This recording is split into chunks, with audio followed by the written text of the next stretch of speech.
Bonjour à tous. Eh bien, prenons un instant aujourd'hui pour terminer le volume 16 du Livre du ciel de Luisa Picaretta. Au nom du Père qui m'a créé, du Fils qui m'a sauvé et du Saint-Esprit qui me sanctifie. Amen. Jésus, je me plonge dans ta divine volonté, je m'unis à toi, je m'identifie à toi, je me consume en toi, je fusionne ma volonté dans la tienne et je t'invite, Seigneur, je t'invite dans mon cœur. Viens, je te donne mes désirs, mes pensées, mes émotions, ma personne, ma volonté. Prends tout, Seigneur. Viens déraciner de mon cœur tout ce qui résulte de mon ego, de ma volonté propre. Retire toutes ces mauvaises choses et embellis mon âme, vraiment qu'elle puisse être belle et gracieuse à tes yeux, que tu puisses t'y réjouir et en faire vraiment un lieu de repos pour toi, un tabernacle d'amour et de consolation. Seigneur, viens maintenant nous disposer, chacun de nous, à recevoir ce nouvel enseignement. Ouvre nos cœurs, nos intelligences, déverse-y ta sagesse pour que nous puissions comprendre ce que tu veux nous dire, ce que tu vas nous dire dans cet enseignement et que nous puissions vraiment laisser s'infuser dans toutes nos cellules des paroles qui sont vie et que nous puissions les mettre en pratique. Vraiment, la pratique, c'est très important. Que nous puissions te plaire par nos vies offertes et chacune de nos actions faites en union avec toi, Seigneur. Parle maintenant à travers ma bouche. Envoie-moi ton Esprit Saint que je reste toujours unie à toi dans ta vérité. Alors le passage que nous allons méditer est celui du 29 mai 1924. C'est Louisa qui parle. Je réfléchissais à la montée au ciel de mon doux Jésus au jour de sa glorieuse ascension, ainsi qu'à la peine des apôtres qui furent ainsi privés d'un si grand bien. Bougeant en moi, mon doux Jésus me dit « Ma fille, la plus grande peine de toute la vie de mes apôtres fut de demeurer sans leur maître. Quand ils me virent monter au ciel, leur cœur fut consumé par la douleur de la privation de ma présence. » Donc, on n'en avait pas aidé, mais les apôtres ont ressenti une telle peine d'être privés de Jésus le jour de l'ascension, quand Jésus est remonté au ciel. Et Jésus en parle. Cette douleur fut d'autant plus aiguë et pénétrante qu'elle n'était pas une douleur humaine, comme s'il perdait quelque chose de matériel, mais c'était une douleur divine, parce que c'était Dieu qu'il perdait. Même si je possédais toujours mon humanité par le fait qu'elle était ressuscitée, elle était spiritualisée et glorifiée, et par conséquent, leur principale douleur était dans leur âme. Donc c'était vraiment une douleur à l'intérieur, une douleur qui les consumait, qui les brûlait, parce qu'ils perdaient Dieu. Et vraiment, voilà, Jésus dit, j'avais encore mon humanité, mais elle était glorifiée. Elle était totalement spiritualisée. Donc c'était vraiment une douleur intérieure qu'ils ressentaient. Cette douleur pénétrait dans tout leur être. Ils étaient consumés par le chagrin, au point de vivre le plus douloureux martyre. Mais tout cela était nécessaire pour eux. Jusque-là, ils n'étaient que de tendres bébés en ce qui concerne les vertus, la connaissance des choses divines et la connaissance de ma propre personne. En somme, j'étais parmi eux, mais ils ne me connaissaient et ne m'aimaient pas vraiment. Donc c'est quand ils ont vu Jésus monter au ciel qu'ils ont vraiment réalisé en fait. Et donc ça a été une douleur de perdre Dieu en fait, d'être séparés en tout cas de la présence de Dieu. Mais quand ils m'ont vu monter au ciel, la douleur de me perdre déchira le voile et ils me reconnurent comme le vrai Fils de Dieu, avec une telle certitude que l'intense douleur de ne plus me voir parmi eux leur insuffla la fermeté dans le bien et la force de tout souffrir pour l'amour de celui qu'ils avaient perdu. Ça leur a donné une telle force, cette souffrance. Jésus dit à Louisa que cette souffrance était nécessaire. C'était vraiment, cela a poli leur âme et cela leur a donné le courage de devenir de véritables apôtres. Alors qu'avant, ils aimaient Jésus, ils étaient en sa compagnie, mais ils ne le connaissaient pas vraiment. Ils n'avaient pas cette véritable connaissance de qui Jésus était en fait. Vrai Dieu. Cela fit naître en eux la lumière de la science divine. Ça leur enleva les langes de l'enfance et ça les transforma en hommes intrépides et courageux. Leur douleur les transforma et forma en eux le vrai caractère d'apôtres. Ce qu'ils ne purent obtenir en ma présence, ils l'obtenirent par la souffrance de la privation de ma présence. Ce qu'ils n'avaient pas obtenu quand ils étaient à côté de Jésus, eh bien ils l'ont obtenu en souffrant son absence. Donc chaque souffrance est nécessaire. Si elle est vécue vraiment en union avec Jésus, ce sont des souffrances qui font grandir, qui sanctifient. Et donc Jésus, probablement, qui prend cet exemple-là pour montrer à Louisa que ce qu'elle vit, ces souffrances atroces qu'elle ressent vraiment d'être privée de la présence de Jésus, de son humanité, eh bien, cela la fait grandir et la sanctifie complètement. Maintenant, ma fille, une petite leçon pour toi. Ta vie peut être appelée une souffrance continuelle de me perdre et une joie continuelle de me retrouver. C'est ça qui se passe dans la vie de Louisa. Chaque fois, elle est dans une douleur atroce. On peut le lire, on est vraiment au volume 16 maintenant. Donc, on lit depuis le volume 11 et on voit que chaque fois, Louisa, elle se trouve en train de mourir, d'agoniser, comme elle le dit. Elle a l'impression qu'elle meurt et que vraiment que tout est fini pour elle. Et puis, elle voit Jésus, c'est de nouveau la joie intense. Elle reprend vie, elle reprend goût à tout et hop, elle se réteint à nouveau quand Jésus s'en va. Donc, ta vie peut être appelée une souffrance continuelle de me perdre et une joie continuelle de me retrouver. Mais entre la souffrance de me perdre et la joie de me retrouver, combien de surprises ne t'ai-je pas données? Combien de choses ne t'ai-je pas dites? Ce fut le douloureux martyre de me perdre qui t'a disposé à entendre mes leçons sublimes sur ma volonté. C'est parce que tu as souffert, eh bien, toutes ces absences, Louisa, ces absences de ma présence, eh bien que tu as pu recevoir. Quand tu me voyais, eh bien, tu étais toute disposée à recevoir. Et c'est pour cela, c'est parce que tu avais tellement souffert à chaque fois avant que tu pouvais recevoir tellement bien toutes ces leçons sur ma sublime volonté. En fait, combien de fois il te sembla que tu m'avais perdu et pendant que tu étais plongé dans ta cruelle douleur, je t'arrivais avec une de mes plus belles leçons sur ma volonté et je te faisais revivre la joie de me retrouver pour te disposer de nouveau à la douleur aiguë de mon absence. Je peux te dire que la souffrance d'être sans toi a donné naissance en toi à la connaissance de ma volonté. Donc c'est parce que Louisa a tellement souffert et continue à souffrir qu'elle reçoit toutes ces connaissances sur la divine volonté. C'est comme si la souffrance décapait son âme et ça lui permettait vraiment de vider son âme pour recevoir toutes ces belles vérités. Donc, ta souffrance, la souffrance d'être sans moi a donné naissance en toi à la connaissance de ma volonté, ainsi qu'à la connaissance de ses effets, de sa valeur et de ses fondements. C'était nécessaire que je procède de cette façon avec toi, Louisa. C'est la douleur d'être sans moi. Puisque j'ai choisi de te faire connaître d'une manière toute spéciale plusieurs choses au sujet de ma volonté, je devais te laisser en proie à une souffrance divine continuelle, parce que ma volonté est divine et que c'est seulement sur des souffrances divines qu'elle peut établir son trône. Donc les souffrances que Louisa ressent continuellement servent comme trône, en fait, pour toutes ces leçons relatives à la divine volonté, à la vie dans la divine volonté. Donc c'est sur ces souffrances divines, ce sont les souffrances divines, vraiment l'absence de Dieu, que la divine volonté va pouvoir établir son trône et étendre son domaine. C'est au plus Louisa souffre, au plus vraiment son cœur est travaillé et donc le Seigneur peut vraiment étendre les limites de sa divine volonté dans le cœur de Louisa. Donc elle reçoit de plus en plus. En assumant l'attitude d'un enseignant, je te communiquais la connaissance de ma volonté, autant que cela était possible pour une créature. Beaucoup seront émerveillés en entendant parler des visites continuelles que je t'ai faites. C'est vrai que Louisa a été super gâtée, elle a vu Jésus super souvent. Donc beaucoup seront émerveillés en entendant parler de toutes ces visites que je t'ai faites et que je n'ai pas faites aux autres. Louisa, elle est vraiment privilégiée. Et de tes souffrances continuelles à cause de mon absence. Si tu ne m'avais pas vue de si nombreuses fois, tu ne m'aurais pas connue et aimée autant. Donc c'est l'absence, c'est la souffrance de l'absence qui a fait naître cet amour encore plus vif. Donc tu ne m'aurais pas connue et aimée autant si tu n'avais pas souffert tout ça. Parce que chacune de mes visites amène une nouvelle connaissance de moi et un nouvel amour.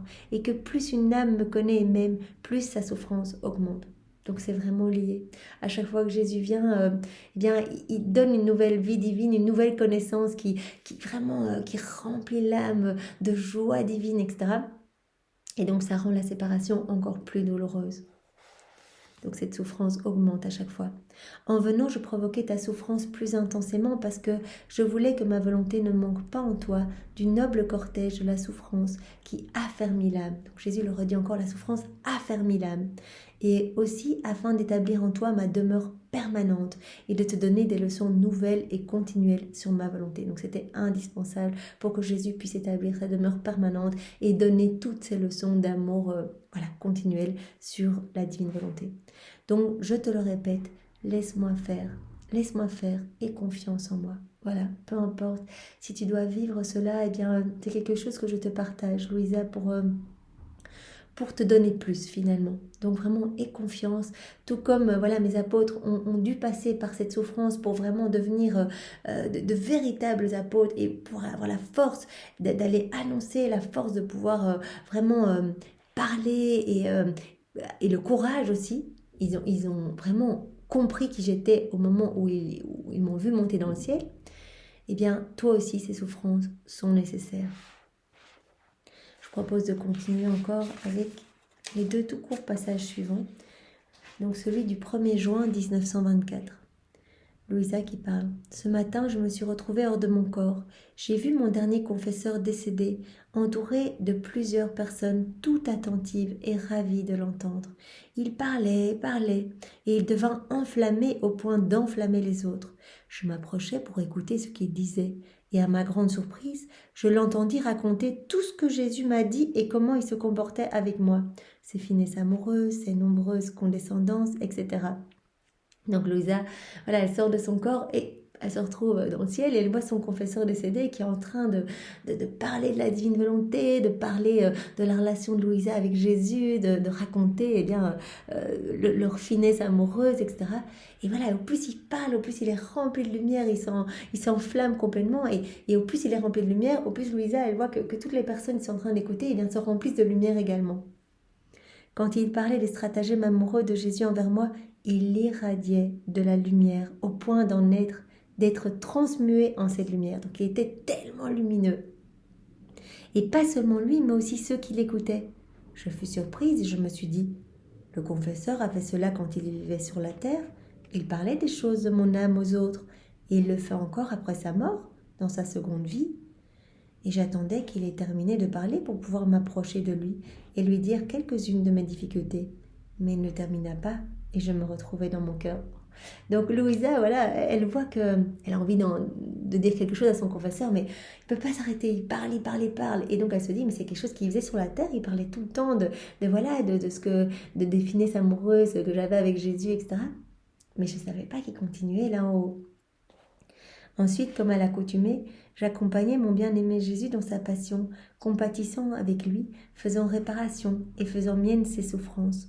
Bougeant en moi, il me dit « Ma fille, quel grand profit une âme tire quand elle se souvient de moi et de toutes les choses que j'ai accomplies, souffertes et dites durant ma vie. » Voilà, Jésus, il explique à chaque fois qu'on pense à sa passion, qu'on pense à ce qu'il a dit, qu'on médite sur ses paroles dans le livre du ciel, sur toutes ces vérités magnifiques, sur sa divine volonté, etc., eh bien on se gorge de lumière.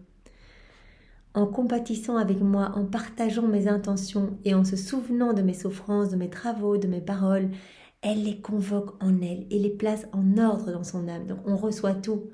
On y pense, hop, on reçoit tous les fruits attachés aux paroles de Jésus, à ses actions, à ses souffrances, à toute sa passion, etc. Directement, on y pense, on reçoit. C'est comme si tout se mettait en ordre dans notre âme et qu'on convoquait tout ce dont on pensait directement dans notre âme, de façon à profiter de tous les fruits, de tout ce que Jésus a fait, souffert et dit. Cela produit en cette âme une sorte de divine humidité que le soleil de ma grâce se délecte à transformer en une céleste rosée. Voilà, donc cela amène une fraîcheur dans notre âme, en fait, de penser à la passion de Jésus. C'est pour cela que c'est tellement important de méditer sur les 24 heures de la passion de Jésus, de faire le chemin de croix, de faire notre rosaire à la manière de ronde, d'être près de Jésus, de remettre en mouvement toutes ces actions, parce qu'on reçoit tous les fruits de ce sur quoi on médite. Donc on médite sur la naissance de Jésus, et bien tout ce que Jésus a acquis par sa naissance, tellement humble dans cette pauvreté, vraiment dans cette humilité maximale, et bien on va recevoir tous les fruits parce qu'on est en train de méditer sur ce mystère.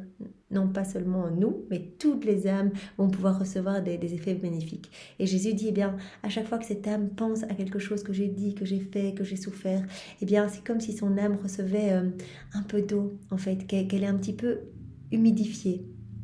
Et donc, alors que le péché bien, dessèche l'âme, la rend complètement sèche, aride, et donc à ce moment-là, on ne peut plus rien recevoir, il n'y a pas de beaux fruits qui peuvent résulter de nos actions, etc. Si notre âme est toute sèche, et bien quelque part, cette humidité, voilà, cette rosée bienfaisante va permettre à la lumière de Dieu de féconder notre âme, et vraiment, on va produire de beaux fruits pour la gloire de Dieu. C'est ce que Jésus explique donc ici. Cela produit en cette âme une sorte de divine humidité que le soleil de ma grâce se délecte à transformer en une céleste rosée. Cette rosée ne fait pas que merveilleusement embellir l'âme, mais elle a la vertu d'adoucir les rayons du soleil ardent de ma divine justice. Si l'âme est brûlée par le feu du péché, par exemple, si on est rempli de péché, eh bien c'est vrai qu'on va attirer la divine justice. Eh bien, si on remet un petit peu d'humidité, eh bien le soleil de la divine justice va être moins brûlant, puisque notre cœur sera beaucoup plus humide, humidifié, comme Jésus en prend l'exemple. Voilà. Donc, si l'âme est brûlée par le feu du péché et que ma justice est sur le point de la frapper, la brûler et la dessécher davantage, eh bien, tout cela va être vraiment apaisé par l'âme qui sera un peu plus humidifiée par le fait d'avoir pensé à ce que j'ai dit, ce que j'ai fait, ce que j'ai souffert. En adoucissant les rayons de ce soleil justicier, cette divine rosée met ses rayons à profit pour former une rosée bénéfique afin que la créature ne soit pas frappée, ne soit pas les conséquences de la justice divine. Voilà, au contraire, elle constitue elle-même une humilité vitale pour que l'âme ne se dessèche pas. Cela se passe comme dans la nature, lorsqu'après une journée de soleil brûlant, les plantes sont sur le point de se flétrir. Une nuit humide suffit pour qu'elles se raffermissent.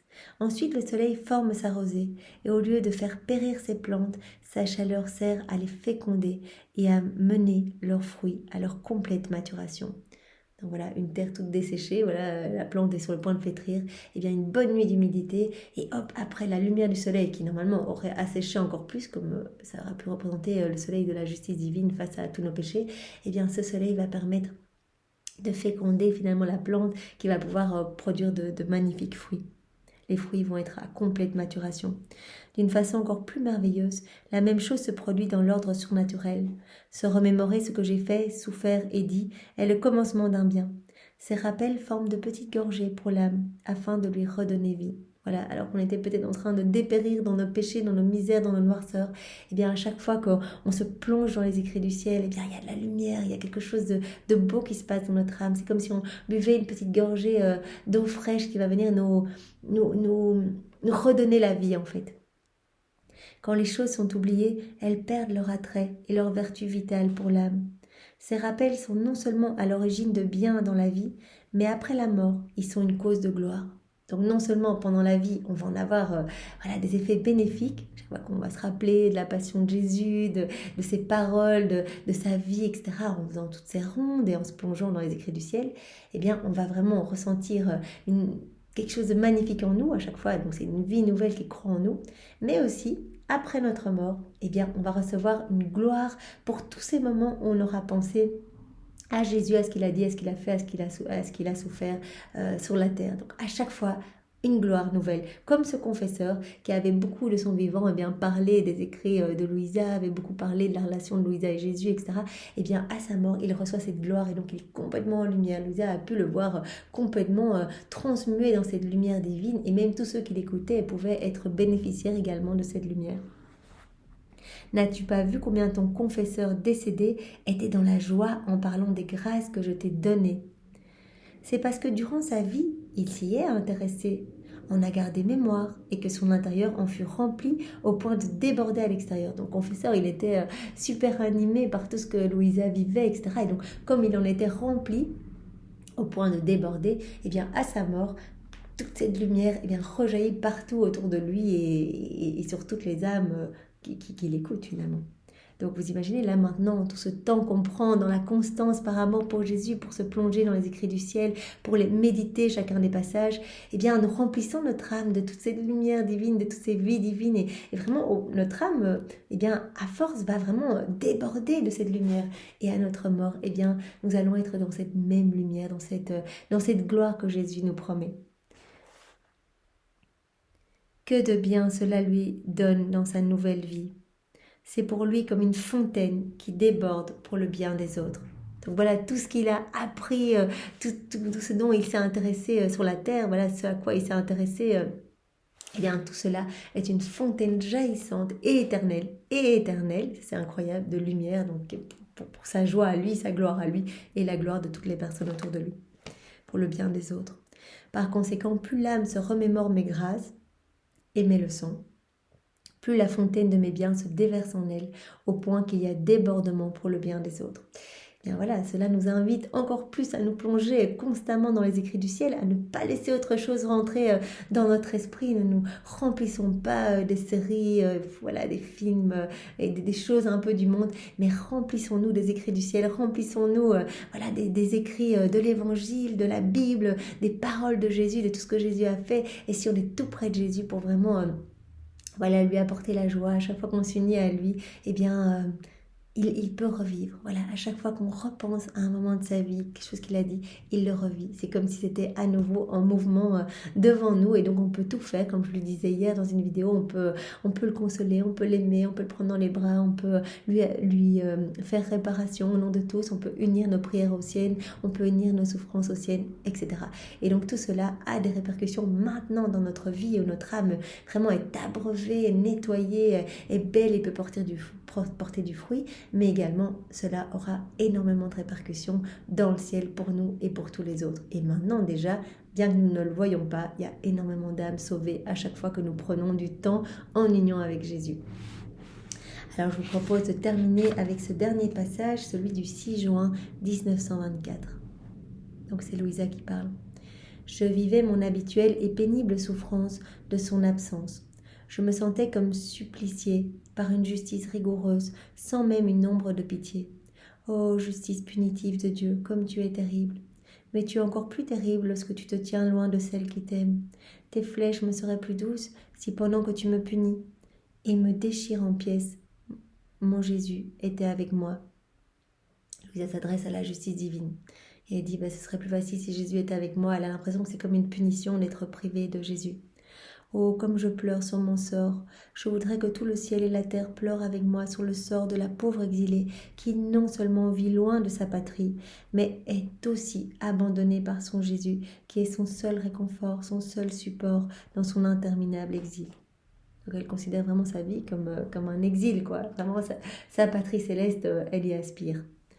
Pendant que mon pauvre cœur était accablé par cette terrible amertume, mon adorable Jésus se fit voir mon intérieur comme dominant toute chose. Il tenait comme beaucoup de rênes dans ses mains, et chaque reine était rattachée à un cœur humain. Il y avait autant de reines qu'il existe de créatures. Donc Jésus a dans ses mains beaucoup de reines. Il est en train de tenir les rênes et chaque reine est rattachée à un cœur. Donc on est vraiment tous connectés à Jésus. Il a 9 vies entre ses mains. C'est lui qui dispose de tout. Ma fille, il me dit, ma fille, le chemin est long et chaque vie de créature est un chemin distinct. Par conséquent, il faut marcher beaucoup et dans beaucoup de chemins. Tu seras, toi, celle qui parcourra tous ces chemins. Car étant donné que je dois enfermer ma volonté en toi, tu dois enclore tout ce qu'elle contient. Donc, il y a Louisa, eh bien, immerge-toi dans ma divine volonté. Ma divine volonté est dans ton cœur, elle est enclos en toi. Ma divine volonté contient tout, c'est-à-dire toutes les créatures avec toute leur vie, tout leur chemin, etc. Et donc, je t'appelle, toi, Louisa, à travailler pour moi, c'est-à-dire, c'est toi qui vas parcourir tous ces chemins de vie de chaque individu, de chaque créature, puisque tout est contenu dans la divine volonté, et c'est toi qui vas refaire, qui va m'offrir réparation, honneur, amour au nom de ces âmes. Donc voilà, tu vas reparcourir toutes les vies et tu vas toutes les refaire, les réparer pour m'amener cette gloire qui nous est due. Avec ma volonté, il t'est possible de couvrir tous les chemins ensemble, ceux de toutes les créatures. Par conséquent, dans ma volonté, tu as beaucoup à faire et beaucoup à souffrir. Parce que c'est Louisa qui va souffrir voilà, quand elle va partager les souffrances de Jésus par rapport aux offenses des hommes, elle va accepter, elle s'est offerte en âme victime, donc elle accepte de prendre les peines qui devraient être normalement déversées sur les créatures, voilà, quand la justice divine doit s'exercer, elle accepte de les prendre sur elle pour apaiser un petit peu la justice. Donc tu dois faire beaucoup, Louisa, dit Jésus, et tu vas avoir beaucoup à souffrir. Sur ces mots, oppressée et fatiguée comme je l'étais, je lui dis, mon Jésus, c'est trop, qui peut faire cela? Je suis déjà assez fatiguée, et de plus tu me laisses seule, et sans toi, je ne peux rien faire. Ah, si je t'avais toujours avec moi, je pourrais accomplir cela. Mais hélas, tu me laisses seule, et je ne peux rien faire. Jésus reprit. Cependant, je suis dans ton cœur, guidant tout, et tous ces chemins ont été couverts par moi. J'englobe tout. Je ne laisse pas un seul battement de cœur ou une seule souffrance d'une créature m'échapper. Jésus lui dit, je suis toujours dans ton cœur, puisque tu as ma divine volonté en toi, ma divine volonté contient tout, et moi je suis câblée, connectée à toutes les créatures. Donc vraiment, il n'y a pas une souffrance que moi je ne ressens pas, il n'y a pas une prière que je n'entends pas, il n'y a pas un blasphème qui ne blesse pas mes oreilles, qui ne moleste pas mes oreilles. Donc il est connecté à chacun de nous, et il demande à Louisa, il dit voilà, dans ma divine volonté, tu vas pouvoir directement opérer ce travail dans tous les cœurs. Tu vas pouvoir parcourir tous ces chemins parce que voilà, ma divine volonté contient tout. Et j'ai déjà, comme dit Jésus, j'ai déjà, j'ai déjà enclos tous ces chemins. Voilà, je suis dans ton cœur, guidant tout. Tous ces chemins ont déjà été couverts, c'est ça. J'ai déjà couvert tous ces chemins, dit Jésus. Tu dois savoir que puisque je dois placer ma volonté en toi comme en son centre de vie, il est nécessaire qu'elle trouve en toi tous les chemins des créatures et tout ce que ton Jésus a fait, car ces choses sont inséparables de moi. Il suffit que tu rejettes une seule chose de ma volonté pour l'empêcher de former son centre en toi, d'y avoir sa pleine suprématie, d'y avoir son point de départ, afin d'être connu et de dominer sur tous.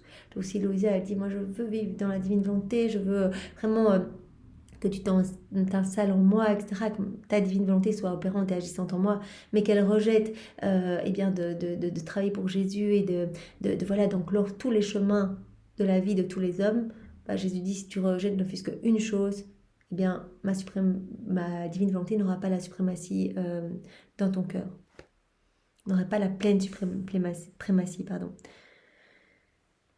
Voilà. Tu empêches à ce moment-là, si tu rejettes quelque chose, de former son centre en toi, d'y avoir son point de départ afin d'être connu et de dominer sur tous. Vois donc combien il est nécessaire que tu englobes toutes les créatures et que tu couvres tout leur chemin, prenant sur toi les épreuves, prenant sur toi les douleurs et les actions de tous. C'est ça qu'il demande à Louisa. Tu prends tout sur toi et toi tu répares pour moi. Tu es ma sentinelle, c'est toi qui protèges mon cœur et je te veux entre la terre et le ciel. Je veux que toutes les mauvaises choses passent par toi, que tu les refasses en les plongeant dans mon acte unique et éternel d'amour, dans ma divine volonté, et que tu m'offres tout comme autant d'actes de louange, d'adoration, de bénédiction, de prière. Mais c'est indispensable. Il est nécessaire que tu englobes toutes les créatures, que tu couvres toute leur vie, tout leur chemin, que tu prennes sur toi les douleurs, les actions, les épreuves de tous. Et si tu veux que la majesté de ma volonté descende en toi pour y poursuivre son chemin, eh bien c'est cela que tu dois faire. Surprise, je lui dis, mon amour, qu'est-ce que tu dis? Tu sais combien je suis pauvre et dans quel état je me trouve. Comment est-ce que je peux englober en moi la totalité de ta volonté? Au plus, avec ta grâce, je peux faire ta volonté, je peux vivre en elle, mais l'englober, c'est impossible, je suis trop petite, il est impossible que je contienne une volonté infinie. Englober toute la volonté de Dieu qui contient tout. Vous elles se sent trop petites, elle dit c'est pas possible, je veux bien faire ta volonté, vivre dedans, mais je ne peux pas l'englober en moi, c'est pas possible. Jésus reprit, ma fille, cela montre que tu ne veux pas comprendre. Celui qui veut enfermer sa volonté en toi te donnera la grâce et la capacité pour la contenir. C'est Jésus qui veut faire ce travail en Louisa, qui veut enclore sa volonté en Louisa. Donc, il lui donnera toutes les grâces pour la contenir. N'ai-je pas enfermé tout mon être dans le sein de ma céleste maman? Serait-ce que je n'aurais enfermé qu'une partie de moi-même en elle, laissant une partie au ciel? Ben non, Jésus, il s'est complètement enfermé dans sa totalité dans le ventre de sa maman. Certainement pas. Ne fut-elle pas la première à prendre part à toutes les actions de son Créateur, à toutes ses souffrances, à s'identifier à lui, afin de ne rien omettre de ce qu'il faisait? Ne fut-elle pas le point de départ du don de moi-même à toutes les créatures? Marie a vraiment été la dépositaire de tout le royaume de la rédemption, et elle est vraiment devenue le point de départ du don de Jésus à toutes les créatures. Si j'ai fait cela avec mon inséparable maman, afin de descendre vers l'homme et d'accomplir ma rédemption, ne puis-je pas le faire avec une autre créature en lui donnant la grâce et la capacité de contenir ma volonté, en lui faisant prendre part à tous mes actes, en formant ma vie en elle, comme en une seconde maman pour venir au milieu des créatures, me faire connaître d'elle et accomplir le fiat voluntas tua sur la terre comme au ciel? Ne veux-tu pas être le point de départ du règne de ma volonté sur la terre?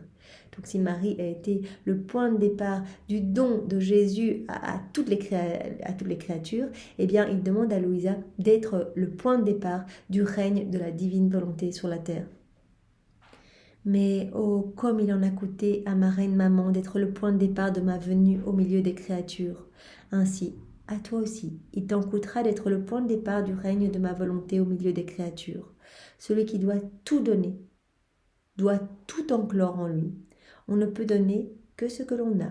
Donc, Louisa, voilà, elle est la chef de file, elle est la dépositaire de tout le royaume de la divine volonté. Elle doit enclore tous les actes que Jésus a fait lors de son passage sur la terre dans sa divine volonté, tout ce que son humanité a accompli dans sa divine volonté. Elle enclore tout, parce qu'elle ne peut pas donner ce qu'elle n'a pas. Donc elle est obligée d'enclore tout.